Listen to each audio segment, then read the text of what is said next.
امیر المومنین سے کسی نے پوچھا کہ مولا قیمت انسان کیا ہے؟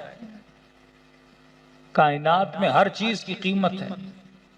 کہ میں نے کل کی مجلس میں کہا تھا کہ آپ کو اللہ نے دو آنکھیں دی ہیں، ہر وہ چیز جو آپ کو نظر آتی ہے اسے کہتے ہیں مٹیریل، کہ ہم مٹیریلسٹ ورلڈ میں رہتے ہیں جسے عالم مادہ بولتے ہیں، اور مادے کی قیمت ہوتی ہے۔ مادہ چاہے لکڑی کی صورت میں ہو، چاہے کپڑے کی صورت میں ہو، چاہے لوہے کی صورت میں ہو، چاہے چاندی کی صورت میں ہو، چاہے گولڈ کی صورت میں ہو، اور یہی مادہ چاہے مرغی کی صورت میں ہو، چاہے بکری کی صورت میں ہو، چاہے بھینس کی صورت میں ہو، اس کی کوئی نہ کوئی قیمت ہوتی ہے، کائنات میں قیمت ہے۔ تو کہ یہ سوچو جب ہر شے کی قیمت ہے تو تیری قیمت کیا ہے؟ بھائی گوشت میں بھی رکھوں، گوشت حیوان بھی رکھے، اس کی ایک قیمت ہے، تو میری قیمت کیا ہے؟ تو امیر المومنین سے پوچھا گیا مولا انسان کی قیمت کیا ہے؟ نہج البلاغہ میں فرمایا قیمت امرئ ہمتہ، انسان کی قیمت کا پتہ انسان کی ہمتوں سے چلتا ہے۔ جس کا ارادہ جتنا بلند ہوتا ہے اس کی قیمت بھی اتنی بلند ہوتی ہے۔ اب سوال یہ ہے کہ یہ جوان پوری زندگی کس ہمت کے پیچھے دوڑ رہا ہے، کون سا ارادہ لے کے زندگی جی رہا ہے؟ اگر کسی کی پوری زندگی اس میں گزر گئی کہ جناب وہ گاڑی مجھے مل جائے، تو امیر فرماتے ہیں جتنی گاڑی کی قیمت ہے اتنی اس بندے کی قیمت ہے۔ پوری زندگی اس میں لگا دی کہ فلاں پلاٹ مجھے مل جائے، فلاں مارکیٹ مجھے مل جائے، فلاں دکان مجھے مل جائے، فلاں وزارت مجھے مل جائے، فلاں ممبر مجھے مل جائے۔ تو جتنی قیمت ان چیزوں کی ہے اتنی ہی قیمت کس کی ہوگی؟ انسان کی ہوگی۔ قیمت طے کرنے والا تو ہے، اور قیمت طے کرنے کا پتہ تمہاری ہمتوں سے چلتا ہے، کہ جتنی تمہاری ہمتیں بلند ہوں گی اتنی تمہاری قیمتیں بلند ہوں گی۔ اب ہمت کا لفظ آیا تو ہمت کو کھولنے کے لیے ایک مثال دوں کہ نبی نے فرمایا آخری زمانے میں میری امت اس طرح بن جائے گی۔ یا رسول اللہ کس طرح؟ فرمایا ہمتہم بطونہم قبلتہم نساؤہم دینہم دنانیرہم، کہ آخری زمانے میں لوگوں کا دین پیسہ بن جائے گا، آخری زمانے میں لوگوں کا قبلہ عورتیں بن جائیں گی۔ یہ میرا ٹاپک نہیں ان دونوں کا، لیکن ہمت کی بات چلی۔ فرمایا آخری زمانے میں لوگوں کی ہمتیں ان کے پیٹ بن جائیں گے، شکم ہمت بن جائے گی۔ کس طرح ہمت بن جائے گی؟ اب کھانا کھانا اسلام میں حرام نہیں ہے، آدمی حلال کھانا کھائے، کوئی قباحت نہیں ہے، لیکن کہا نہیں ہمت پیٹ بن جائے گی۔ حالانکہ ہمت کوئی اور چیز ہونی چاہیے تھی۔ جب میں اتنی محنت دین کے لیے نہ کروں اور وہ ساری محنت پیٹ کے لیے کروں تو پھر اسلام بولنا شروع ہو جاتا ہے کہ ہمتہم بطونہم، یہ جتنی محنت شکم کے لیے کرے گا، کہ ابھی رمضان میں افطاری ختم نہیں ہوئی کہ سحری کی تیاری شروع، کہ کہا کہ جناب کراچی کے ہائی وے پہ چلتے ہیں، 3-4 کلومیٹر دور ایک ہوٹل بنا ہے کہ مولانا مثلاً کڑھائی بڑی اچھی ہے، کہ مولانا حیدرآباد چلتے ہیں وہاں کی مچھلی بڑی لذیذ ہے۔ 4 دوستوں کے ساتھ ملا، 3 گھنٹے کا سفر کر کے گیا، کس کے لیے؟ پیٹ کے لیے۔ کہا ہمتہم بطونہم، یہ کبھی شکم کے لیے اس کراچی کے حصے میں جائے گا، کبھی کراچی کے دوسرے حصے میں جائے گا، 2-2 گھنٹے بچوں کو لے کر جائے گا، کس کے لیے؟ پیٹ کے لیے۔ پھر بھی کہہ رہا ہوں کھانا کھانا بری بات نہیں ہے، لیکن اللہ یہ دیکھتا ہے جو 2 گھنٹہ سفر کر کے کھانے کے لیے ہمت کر رہا ہے، 2 منٹ ہمت کر کے یہ بندہ مصلے پہ نہیں آتا، کہ بستر سے اٹھنے میں اور مصلے تک آنے میں کتنا ٹائم لگتا ہے بندے کو، لیکن ہمت ہی نہیں ہے نا اس کی، بے ہمت انسان ہے، یہ ہمت نہیں کرتا مصلے سے کہاں تک آ جائے؟ اللہ کی دربار میں آ جائے۔ یہ اتنی ہمت نہیں کرتا کہ 5 منٹ وضو کرے اور رب کی عبادت کرنے میں آ جائے. یہ اتنی ہمت نہیں کرتا کہ دن میں 15 منٹ قرآن کی تلاوت کر دے. یہ اتنی ہمت نہیں کرتا کہ 10 منٹ زیارت عاشورہ پڑھ لے. یہ اتنی ہمت نہیں کرتا کہ آدھا گھنٹہ اس لیے نکالے کہ تعلیم دین کو حاصل کرے, علی کی نہج البلاغہ کو پڑھے, تفسیر قرآن کو پڑھے. لیکن یہ ساری ہمتیں شکم کے لیے ضرور کرے گا, یہ ساری ہمتیں مال کے لیے ضرور کرے گا, یہ ساری ہمتیں شہوتوں کے لیے ضرور کرے گا, یہ ساری ہمتیں کسی سے ملنے کے لیے ضرور کرے گا, پر رب کے ملنے کے لیے اس کے پاس وقت نہیں ہوتا. کہ ہمتہم بطونہم, آخری زمانے میں ہمتیں شکم بن جائیں گی. اب اللہ کی آواز آتی ہے, جتنی ہمت بلند اتنی قیمت بلند. اگر تمہاری ہمت شکم رہی تو جو قیمت شکم کی ہے وہی قیمت تیری ادا کر دی جائے گی.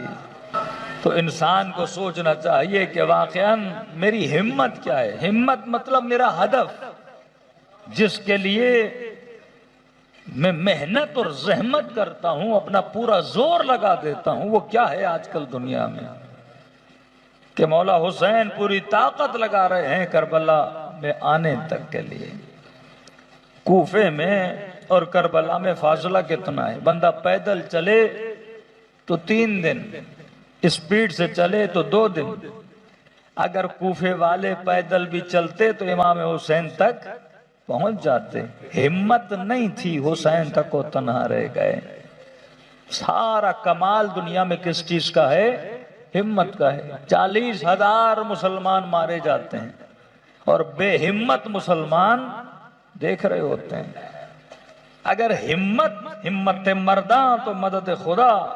اگر ہمت ہو تو خدا بھی کیا کرتا ہے؟ مدد کرتا ہے. ہماری ہمت اتنی ہے گھروں میں بیٹھ کے باتیں کریں, ہماری ہمت اتنی ہے فیس بک پیج کو شیئر کریں, ہماری ہمت اتنی ہے ہلکا سا کمنٹ لکھ دیں, ہماری ہمت اتنی ہے بس باتیں کریں کہ مولانا بجلی کا بل بہت آ رہا ہے, پیٹرول بہت مہنگا ہو گیا, ملک میں کرپشن بہت ہے, یہاں خرابیاں بہت ہیں. لیکن عوام جب ہمت نہیں کرتی تو ان کے حقوق بھی کیا ہو جاتے ہیں؟ سلب ہو جاتے ہیں. ساری چیزیں ہمتوں پر ہیں. کافر معاشرہ ہو پر ہمت کرے گا تو معاشرے میں بہتری لائے گا. کلمہ گو معاشرہ ہو پر بے ہمت معاشرہ ہو, کبھی اس معاشرے میں ترقی نہیں آتی. اصل جو کام ہے وہ ہمت کا کام ہے. فرمائے جتنی ہمت بلند انسان کی قیمت بلند. آج مسلم معاشروں میں ہمت نہیں ہے. یہ کیڑے مکوڑوں کی طرح ان کے سیاستدان ان کو استعمال بھی کرتے ہیں اور ان پہ ظلم بھی کرتے ہیں. لیکن جن معاشروں میں ہمت ہوتی ہے ان میں وقار بھی ہوتا ہے, ان کے اندر عزت بھی ہوتی ہے. صلوات پڑھے محمد والے. ابن سعد نے رے کی حکومت کی خاطر امام حسین کا قاتل بنا, تو ابن سعد کی قیمت کیا بنی؟ رے کی حکومت بنی. وہی اس کی قیمت ہے. یہاں پہ امیر المومنین فکر بشر کو بیدار کرنا چاہتے ہیں. فرمایا یہ جو عالم ہے یہ عالم مادہ ہے, یہاں تجھے جو بھی ملے گا وہ مادہ ہوگا. اور یہ بتاؤ مادے کی خاصیت ہے یہ ایک دن ہوتا ہے دوسرے دن نہیں ہوتا. میں آسان سمجھانے کے لیے مثال دے رہا ہوں. کیوں کہا کہ کبھی اولاد فتنہ, کبھی بیوی فتنہ, کبھی مال فتنہ. فتنہ کیوں بولا؟ کیا سب کی بیویاں فتنہ ہیں؟ کیا سب کی اولاد فتنہ ہے؟ کب فتنہ بنتا ہے؟ جب آپ اس چیز کے عاشق بنتے ہو تب وہ فتنہ بن جاتا ہے. بیٹا ہے محبت ہے, لیکن جب اس سے عشق ہوا یہ فتنہ ہو جائے گا. بیوی ہے محبت ہے, لیکن جب اس سے عشق ہوا یہ فتنہ بن جائے گا. کائنات میں عشق اس سے کرو جس سے فنا نہ ہو. اگر کسی ایسی چیز سے عشق کرو جس سے فنا ہے تو تجھے فنا کر دے گا. کسی انسان کے عاشق بنے اس کے حسن کی وجہ سے, کسی حسن کو ہمیشہ بقا نہیں ہے. چمڑی کی وجہ سے کسی کے عاشق بنے، ایک دن یہ چمڑی مرجھا جائے گی۔ ایک دنیا کی حسینہ دکھاؤ جو ہمیشہ حسین رہی ہو، بڑھاپے میں وہ چہرے پہچان میں نہیں آتے جن پہ جوانی میں لوگ دیوانہ ہوا کرتے تھے۔ ہر چہرے کو فنا، ہر چیز کو فنا، کیونکہ حسن کی وجہ سے عاشق بنو گے، جب حسن جائے گا تو عشق بھی چلا جائے گا۔ تو فرمایا تجھے جو بھی ملے دنیا میں اس کی انتہا کیا ہے؟ فنا ہے۔ تو تمہاری قیمت کیا بنی؟ فنا بنی۔ گھر کو فنا، حسن کو فنا، کھانے کو فنا، لباس کو فنا، بدن کو فنا۔ تو اگر ان چیزوں کے عاشق بنے تو تمہاری قیمت بھی کیا بنی؟ فنا بنی۔ کو اب اپنی عقل سے سوچ، تو اپنی قیمت فنا لگانا چاہتا ہے یا بقا لگانا چاہتا ہے؟ ہاں؟ بڑے سے بڑا ولی ہو، بڑے سے بڑا امام ہو، بڑے سے بڑا نبی ہو، ایک نہ ایک دن سب کو موت آنی ہے۔